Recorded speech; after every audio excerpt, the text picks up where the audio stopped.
At 10:42 p.m., my car chirped from the dark even though I hadn't pressed the fob.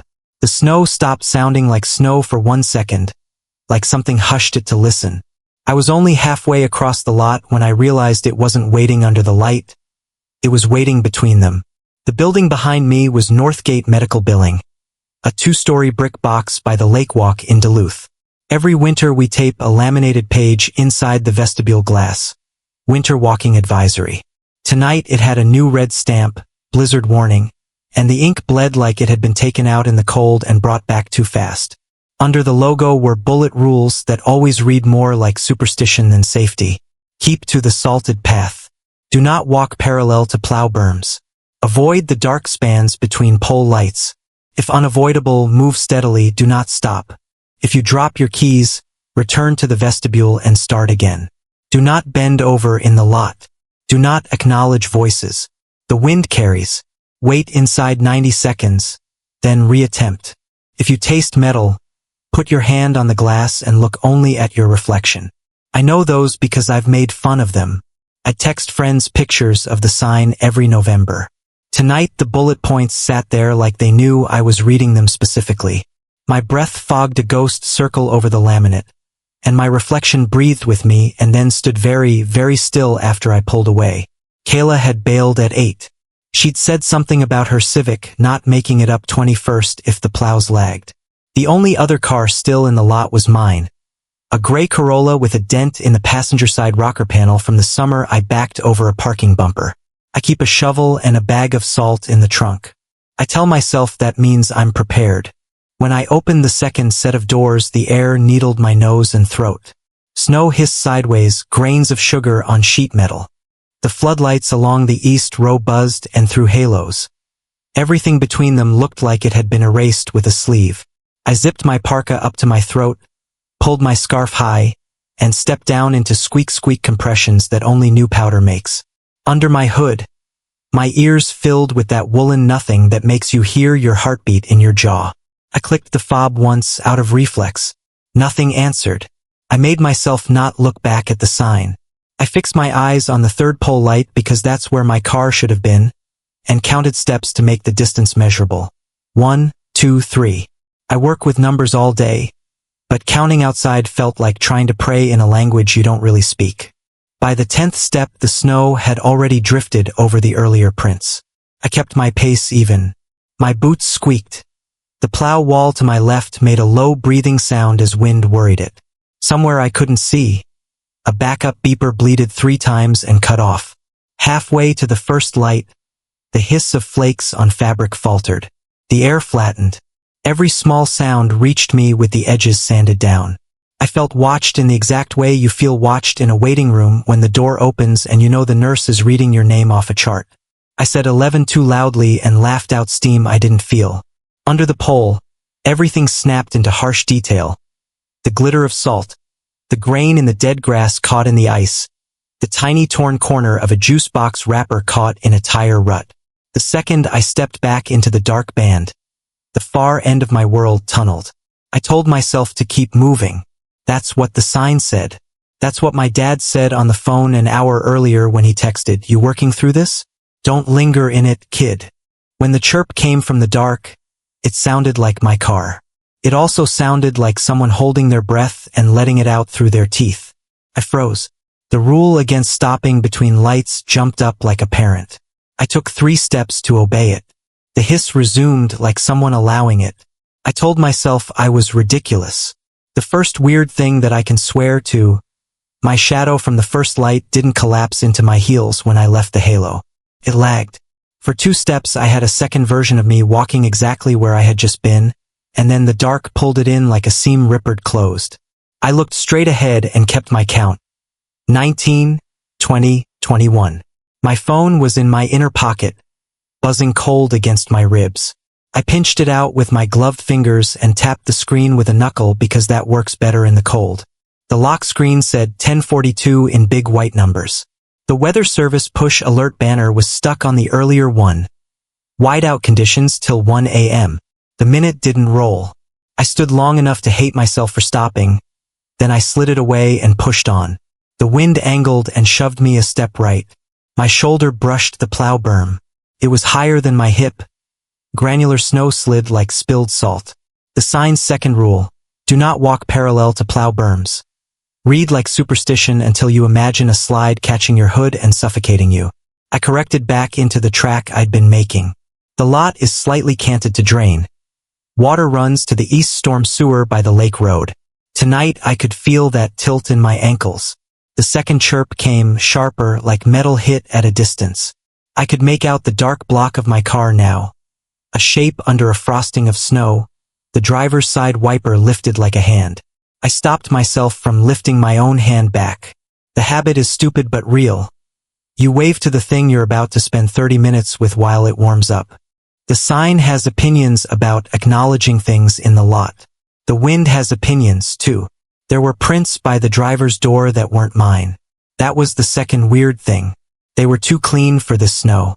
The edges were distinct. The center's dark where the slush had not yet crusted. They faced my car. They stopped too soon, 2 steps back from the door, as if the person had considered whether to touch the handle and decided to wait. My name came thin and conversational from my left, tucked into a lull in the wind. The voice was exactly the voice coworkers use from the elevator lobby when you've just stepped outside without your gloves. Kind, a little exasperated, unaware they are outside and you are in. I knew it was Kayla even though it wasn't. I knew it was wrong the way you know a face in a dream is your mother even though she doesn't look like your mother. I did exactly what the sign told me. I didn't acknowledge it. I kept my eyes on the icy mirror finish of my driver's window and walked the last 5 steps. My fob didn't unlock the door. The click came from somewhere else. Across the lot, under the next dark band, hazard lights blinked once on a car the exact color of mine. They cut off so fast I almost doubted the flash. The plates were half-iced. The last 2 numbers looked like mine reversed. Snow swirled and covered them like an animal laying down. I don't like how this part sounds written down, because it reads like invention. Standing there with my keys in my hand, keys I keep on a worn leather fob my sister made at camp when she was 10, I tasted metal in the exact way the sign had promised. Copper pennies where your gums meet your teeth. I put my hand on the window glass and stared into myself. My reflection was dull under flung snow, hat pulled low, scarf up, eyes the wrong brightness. I didn't see anything else in the glass. Behind me, something breathed like a slow plow. I realized then I had stopped moving in the dark band between pole. I made myself breathe through the scarf and move. The first step felt like tearing Velcro, not from the snow but from the rule I'd already broken by stopping. I kept my hand on the glass because that's what the paper said to do when the metal taste hit, and I used my reflection like a rearview mirror. In the window, a darkness sat at my shoulder that shouldn't have resolved, and then it did. Nothing with a face, just a bend in the air you notice more than see, the way heat above asphalt warps a license plate at noon. When I stepped, it stepped, but never to me. Always to where I had been a beat ago. The prints 2 steps back filled neatly with it, and the wind did not claim those hollows as fast as it should have. Keep moving, I said, the way you talk to yourself when you're alone. My voice sounded full of felt. I slid my eyes from my own dull gaze to the thin silver of the side mirror. Under the rime I could make out a figure. My parka. My hut. My turn of the shoulders only a fraction late. I didn't lift my hand, but in the mirror I saw mine start to, as if asked. It felt like looking through delay on a cheap webcam. It also felt like being watched by someone who had practiced you. The door handle was iced. My glove squeaked. The lock blinked a red LED I've never seen blink. The second car under the next dark band blinked hazards once more like it was swallowing impatience. The urge to go to the wrong car pressed mild and reasonable, like the beginning of a bad idea that poses as a shortcut. I didn't go. I hooked last year's de-icer key into the seam and worked the metal until something let go with a faint popping noise you feel in the bones of your wrist. The door broke loose from its ice and a crust fell and shattered against my boots. I opened it just enough to squeeze in, kept my hand on glass until the last second, and ducked into the still cold. Inside, the world narrowed to plastic and my own wet breath. The smell was salt, old coffee in the cup holder. A damp note I always pretend I can't smell when I drive home in blizzards. The interior light stayed off. That wasn't right. The overhead lamp has a switch that is always on door. I flicked it with a mitten knuckle. Nothing. The dash glowed even though the engine wasn't on. 1042 in the blue Toyota font. Steady. The fan icon was on low. The vents breathed a not warm air, as if someone had turned the HVAC to keep the windows from fogging when they were alone in here longer than they should have been. My seat had been slid back a click. I tell you that so you know I noticed the stupid details because they're all you get sometimes. I pulled the door until the latch caught rather than slamming it. The wind went from shove to suggestion. Outside, the snow hissed like whispers through a wall. I locked the door out of reflex. The chirp that answered came from the second car, not mine. In the rearview mirror, the lot behind me was a white tunnel between two lamps. For a second I could swear I saw my own back receding in it. Hood up, shoulders hunched. Then a gust rolled snow over the image and gave me back only gray. I turned the key. The starter dug in and caught. The engine note was thin and careful, like a voice in a library. The fan sped up without my hand. The vents remembered a setting I hadn't left them. The windshield began to powder from the inside with a soft bloom that made me think of breath where no one sat. I told myself it was just the temperature swing. I cracked the window an inch to let the humidity out. The taste of metal sharpened when the cold slid across my tongue.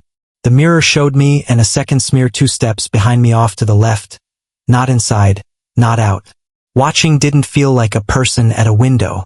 It felt like geometry, like a corner that could lean. A light tapped on somewhere. Not a knock. More like a fingertip passed slowly over the roof. In the wiper's parked shadow, a small waver moved that could have been nothing. My phone buzzed in my chest again. Hard 3 times. I pulled it out. The screen was black and glossy. No call. It showed my own gray hat and, a little to the left of my ear, a paler hat-shaped dullness where there was only glass. I put the phone face down on the passenger seat and it buzzed like it had feelings about that. The NOAA weather radio notification slid up again with the same earlier timestamp. I swiped it away and the minute still didn't roll. The longer I sat, the worse the feeling got that waiting was a form of acknowledgement. That something that preferred the bands between light and the bands between seconds wanted me to be still exactly where I was. The sign had another rule I'd half laughed at in November. If you drop your keys, return to the vestibule and start again. Do not bend over in the lot. I had not dropped anything. I did not want to start again. But that line read like a map for a moment I had backed myself into. I turned off the engine. The silence thumped, then filled with a high thread of compressor hum from the building. I thumbed the lock and opened the door into the cold. Snow scrolled sideways, quick and directionless like static.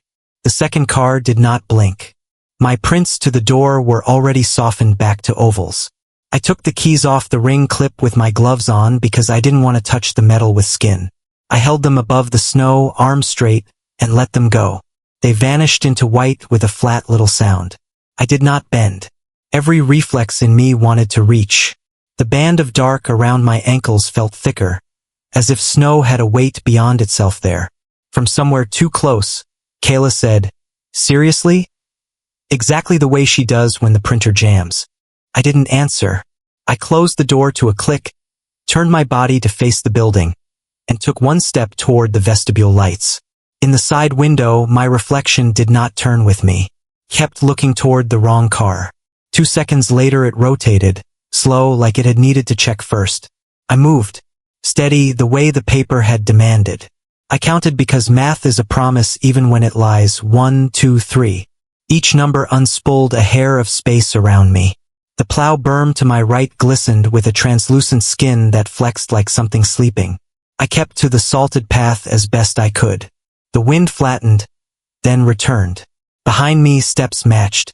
2 beats late. Under the next pole I risked a glance down. There were 3 sets of prints in a neat queue where there should have been 1. Mine fresh and fat. A second set precisely 2 steps back, edges too crisp. A third, even fainter, 2 more steps behind, like someone outlining the outline of me. The third set wasn't pointed the right way. One of the toes angled toward the berm like it was about to peel off. The vestibule light swam nearer through the white. The laminated sign glowed like an aquarium decoration. A figure moved just inside the glass. Me. My reflection had arrived ahead of me even though I hadn't. He stood too still, the way it had earlier when I fogged it with my breath. His exhale did not cloud. Mine did. The second car blinked hazards again once, then longer like a held blink. The beep that followed did not sound like mine. It sounded like a throat clearing behind my left ear. I kept moving toward the door. My shoulder hit cold air a degree warmer, the way bleed radiates from a heated space through a seam. When I reached the mat, I didn't pull the door. I put my palm flat to the glass. The metal taste lifted like someone taking a coin off my tongue.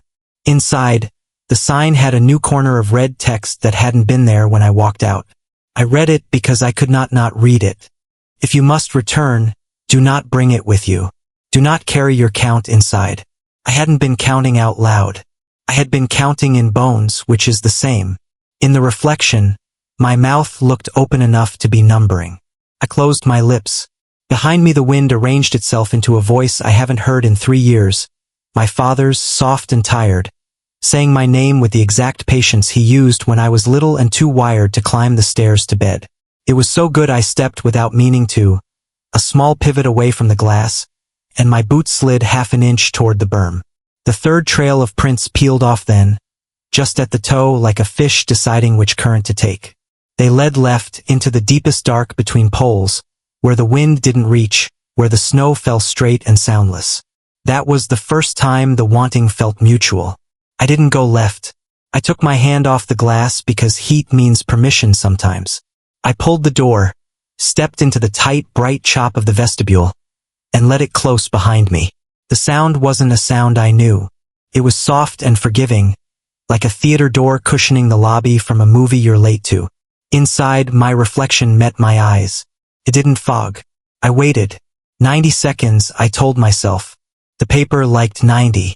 The clock above the security camera still said 10:42. I watched the red second hand hesitate at the top like it always does and then never move. Outside, something stood 2 steps back from where I had been and waited exactly as long as I did. When I raised my hand and laid my palm against the glass, it raised whatever it had and set it in the same place a beat late. When I stopped counting, the quiet went heavy, as if it had been holding its breath to catch me mid-number and now didn't know what to do with itself. I could stay. I could sleep on the carpet by the vending machine and listen to the soda coils groan like animals in a barn. In the morning, the prints would be complicated enough by plows and people that no one would read them as a conversation. The car would be seated politely where I'd left it.